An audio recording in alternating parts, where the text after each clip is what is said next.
All right, let's take a look at some more division problems, but before we do, we're going to review the difference of squares. Now, the difference of squares formula was a plus b times a minus b is equal to a squared minus b squared. Okay. We did a multiplication problem in class where we had 5 plus the square root of 13 times 5 minus the square root of 13, and it worked out to a whole number. It worked out to 12, and that's because it'll be a squared is 25 minus b squared, square root 13 times square root 13 is going to be just 13, okay? Or the square root of 13 squared. Actually, let me write it that way. Square root of 13 squared, and that gave us 25 minus 13 is 12, all right? And if that 5 at the beginning had been a square root, it also would have eliminated the square root.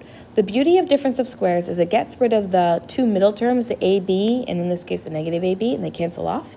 So then you kind of can eliminate square roots from a problem when you use these opposite patterns, A plus B and A minus B.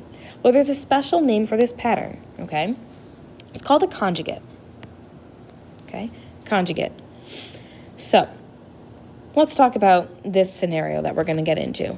If the denominator of an expression contains square roots, but it's also a binomial, meaning there's addition or subtraction involved, two terms, then you want to multiply by the conjugate to eliminate the radicals, okay?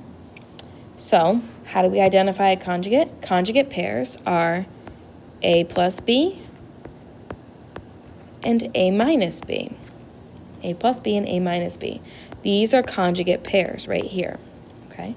So if I have 5 plus the square root of 2, the conjugate of that is going to be 5 minus the square root of 2. It's the same two numbers, but with the opposite sign in the middle, okay? If I were to multiply out 5 plus square root 2 and 5 minus square root 2, I'm going to get a whole number, which means if it was in the denominator of a fraction, I'm getting rid of the radical, and I'm getting a whole number instead, okay? Again, this only applies to square roots. So now if I look at the next one, the conjugate of square root 7 minus square root 5 is going to be square root 7 plus square root 5, okay? So opposite sign with the same two radicals. The conjugate of 2 square root 3 minus 3 square root 2 will be 2 radical 3 plus 3 radical 2, all right? And then I bet you guessed it at this point, the bottom one, the conjugate of the square root of 6 plus 4 is going to be the square root of 6 minus 4. Again, if I were to multiply these pairs together, everything work out to a whole number, okay? So let's see how this can be helpful to us in our division with radicals, all right? So taking a look at problem A, we want to simplify this expression. Now, the denominator here is a binomial with a square root, so we're going to use a conjugate. So the conjugate of this is 3 plus the square root of 2. And just like before, anything I do to the bottom of a fraction, I have to do to the top to maintain balance, right? I recommend putting parentheses to remind yourself that this is either a FOIL or a double distribute or a regular distribution problem, okay?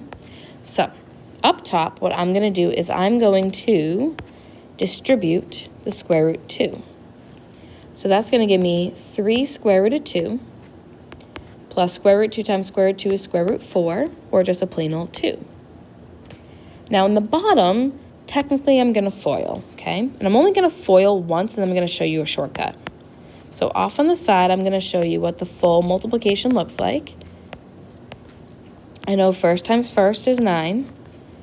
Outer times outer is 3 square root 2. Inner times inner is negative 3 square root 2. And last times last, positive times negative, is negative and then square root 4. But here's the beautiful thing about this. It's guaranteed that these two middle terms will eliminate off, and we will be left with 9 minus the square root of 4, which is just 9 minus 2, which is 7. Our denominator is going to be 7, okay? And now I can clean up the top a little bit. I'm going to end up with 3 square root of 2, 3 square root of 2, sorry, plus 2 all over 7. And that's going to be my final answer. Okay? Now, I promised a shortcut, and a shortcut I will give you. Because these are conjugate pairs, A plus B times A minus B is equal to a squared minus b squared. So in this problem, I had a equals 3 and b equals the square root of 2. So I could have just done 3 squared minus square root of 2 squared, which is really just 9 minus a square root times itself is the radicand, 7. I really, truly only need to do first times first and last times last, because the other terms are guaranteed to cancel off like they did over here, okay? So we're going to work through 2 more problems that have conjugates involved, and then we're going to call it a day. Here we go. Problem B. All right, again, focus on the denominator. The denominator has a binomial with a square root involved, so I'm going to multiply by the conjugate. I'm going to put that in parentheses. My conjugate here is going to be 3 minus 2 square root of x. Do the same thing to the top. And this time when I multiply, I'm going to use that shortcut, okay? So distributing up top, distribute up top, and you're going to get 3 square root of x minus 2 square root of x squared, okay? And then in the denominator, I just need first times first is 9 minus last times last. Multiply those, and you get 2 times 2 is 4, and then square root of x times x is x squared. I don't have to do the full FOIL, the full double distribute, because conjugates are guaranteed to have the middle terms cancel off. So now I just need to clean this up as much as I can. All right, so up top I'm going to have a 3 square root x minus 2, the square root of x squared is just x. Because it's an x to the first, an odd exponent out of an even index, I need absolute value around it. Okay, absolute value there. The denominator, I'm going to have 9 minus 4. Again, the square root of x squared is just an x. Because it's an odd exponent out of an even index, I need absolute value there. And now this is going to be my final answer. There's no longer a radical in the denominator. I do still have a binomial in this case, which will tend to happen when we have variables involved. But the important thing is the radical is no longer in the mix. All right, one more and then we're done. C. Okay.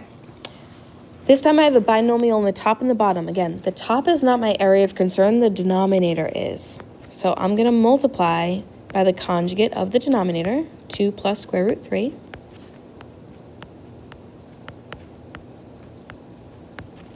Okay, but that means up top, I'm going to have to do a full FOIL on the top because the top two, 4 plus square root 3 and 2 plus square root 3, those are not a conjugate pair, okay?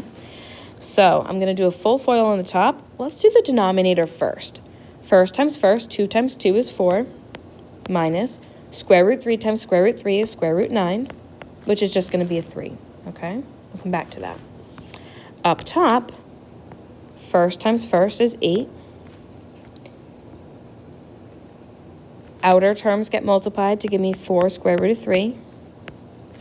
Okay. Then I'm going to switch. I'm going to do inner terms get multiplied to be a 2 square root of 3, so there are like terms there to combine. And then last times last, square root 3 times square root 3 is square root 9. Okay. And now it's just the cleanup game. Cleanup time. So I have an 8 plus 4 square root 3 plus 2 square root 3 is 6 square root of 3's. And then the square root of 9 is 3. And then the denominator, I have 4 minus the square root of 9 is 3. So one last cleanup. The denominator is really just 1, so I'm going to have 8 plus 3 up top is 11 plus 6 square root of 3's. The denominator is 1. Now, if you want to leave it all over 1, you can, or you can simply write your answer as 11 plus 6 square root of 3. All right. Okay, so that is dividing radicals. Your homework is to do the simplifying radicals and radical operations worksheet. If you have any questions, please reach out and let me know. Best of luck, and I'll see you guys soon.